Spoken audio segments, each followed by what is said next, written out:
ஒருத்தருக்கு மரணம் வரப்போகுதுன்னா அதுக்கு முன்னாடி சில அறிகுறிகள் தோன்றுமாம். இயற்கை மரணம் அப்படிங்கிறது பொதுவா நல்லா வாழ்ந்து முடிஞ்சு வயதானதுக்கு அப்புறம் வரக்கூடியது. அதுவும் ஒரு சிலரோட குடும்பத்துல ஆணி வேறே சாஞ்சது மாதிரி இருக்கும். அப்படிப்பட்ட இயற்கை மரணம் திடீர்னு நடக்கக்கூடியது இல்ல.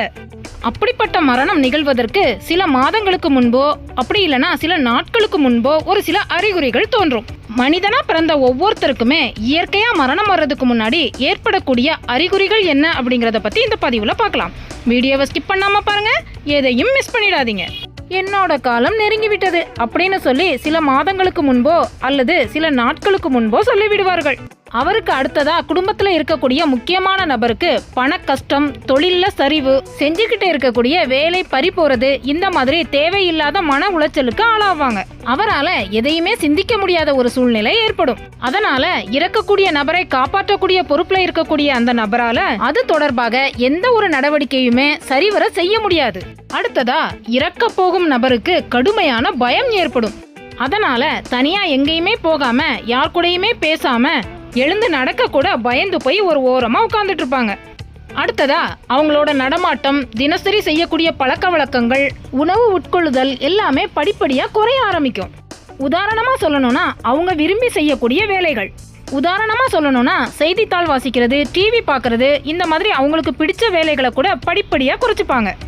அடுத்ததா ஞாபக மறதி ஏற்படும். சம்பந்தமே இல்லாம பேச ஆரம்பிப்பாங்க. அவங்களோட பார்வை திறன், செவித்திறன் எல்லாமே குறைய ஆரம்பிக்கும். அடுத்ததா ரொம்ப நாளா இவரை பார்க்காம இருந்து வந்த நண்பர்களோ உறவினர்களோ திடீர்னு இவரை வந்து சந்திக்கலாம். அல்லது அவர்களை இவர் வெளியில் வேறு எங்காவது சந்திக்க நேரிடலாம். அவர்களை பார்த்த சந்தோஷத்தால் இவரும் மகிழ்ச்சி அடையலாம். அடுத்ததா உடலில் எங்கு தொட்டாலும் வலி ஏற்படும்படி உடலாகிவிடும். ஏற்கனவே உடம்புல இருக்கக்கூடிய வியாதிகள் மோசமடைய துவங்கும். அடுத்ததா இறக்க போகும் நபரோட நெருங்கிய உறவினர் வீட்டு விசேஷத்துக்கு இறக்க போகும் நபர் மற்றும் அவரது குடும்பத்தை சார்ந்தவர்கள் கலந்து கொள்ள முடியாமல் போகலாம். இந்த மாதிரி ஏற்படக்கூடிய தடைகளும் ஒரு முக்கிய அறிகுறியா சொல்றாங்க. 9வது அறிகுறி என்னன்னா உயில் எழுத சொல்லுவாங்க. யாருக்காவது பணம் வர வேண்டிய, கொடுக்க வேண்டிய பாக்கி இருந்தாலோ அல்லது செய்முறை பாக்கி இருந்தாலோ அதெல்லாம் ஞாபகப்படுத்தி சொல்லுவாங்க.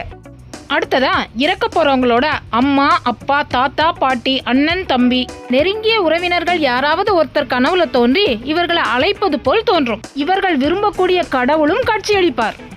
அடுத்ததா ரொம்பவும் முக்கியமான அறிகுறி என்னன்னா இருட்டா இருக்கிற இடத்த கூட ரொம்பவும் வெளிச்சமா இருக்கிறதா சொல்லுவாங்க. இதுதான் ரொம்பவும் முக்கியமான அறிகுறி. கட்டில விட்டு கீழே இறங்கி படுக்க போட சொல்லுவாங்க.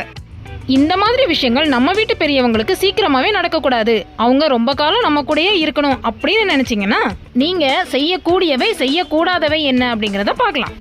நம்ம வீட்டு பெரியவர்களோட நடமாட்டம், உணவு, தினசரி செய்யக்கூடிய பழக்க வழக்கங்கள், இந்த மாதிரி தினமும் செய்யக்கூடிய பழக்க வழக்கங்களை கொஞ்சம் கொஞ்சமா குறைக்க ஆரம்பிச்சாங்கன்னா அவங்க அந்த மாதிரி குறைக்கிறத தவிர்க்க வேண்டும். உதாரணமா சொல்லணும்னா வாசல்ல ஈசி சேர்ல உட்காந்துட்டு ரோட்ல போறவங்க வரவங்க கிட்ட எல்லாம் கதை பேசிட்டு உட்காந்துட்டு இருக்கிறவங்கள அவங்களுக்கு நல்லது செய்யறதா நினைச்சிட்டு ரூம்ல ஏசி பண்ணிருக்கேன் அங்க வந்து உட்காருங்க அப்படின்னு சொல்லி அவங்கள ஒரு ரூம்ல அடைச்சு வைக்க கூடாது. இவங்களோட பொருட்களை ஒதுக்கி வைக்கிறது, இடமாற்றம் செய்யறது, இவங்க பயன்படுத்தின பொருட்களை வேண்டாம் என்று கழிப்பது, இதெல்லாம் செய்யவே கூடாது. இவங்களை வீட்டுல ஒரு அறையில இருந்து இன்னொரு அறைக்கு மாற்றம் செய்யறது, அவர்கள் படுத்து இருக்கக்கூடிய நிலையை, இடத்தை மாற்றம் செய்யறது, அதாவது அவங்க சாதாரணமா பயன்படுத்தக்கூடிய பொருட்களை மாற்றி வேறு பொருட்களை பயன்படுத்த சொல்லி கட்டாயப்படுத்துவது, இந்த மாதிரி எல்லாம் செய்யறதுனால அவங்க தேவையில்லாத மன உளைச்சலுக்கு ஆளாகக்கூடும். நோயால கஷ்டப்பட்டாங்கன்னா அவங்கள பார்த்து பரிதாபப்பட்டு இவங்க இவ்வளவு கஷ்டப்பட்டு இந்த நோயை சமாளிக்கிறதுக்கு சீக்கிரமா இறந்துட்டாங்கன்னா அவங்களுக்கு இந்த கஷ்டத்துல இருந்து விடுதலை கிடைக்குமே அப்படின்னு நினைக்கவும் கூடாது, சொல்லவும் கூடாது. வயதானவங்க இருக்கக்கூடிய அதே வீட்டுல அதே அறையில வேறு யாராவது இறந்துருந்தாங்கன்னா ரொம்பவும் கவனமா இருக்கணும். இந்த மாதிரி சூழ்நிலையில அவங்க மேல ரொம்பவும் கவனம் தேவை. இந்த பதிவு எல்லாருக்குமே ஒரு பயனுள்ள பதிவா இருக்கும்னு நம்புறோம். அடுத்ததா ஒரு நல்ல பதிவோடு சந்திக்கிறோம். நன்றி.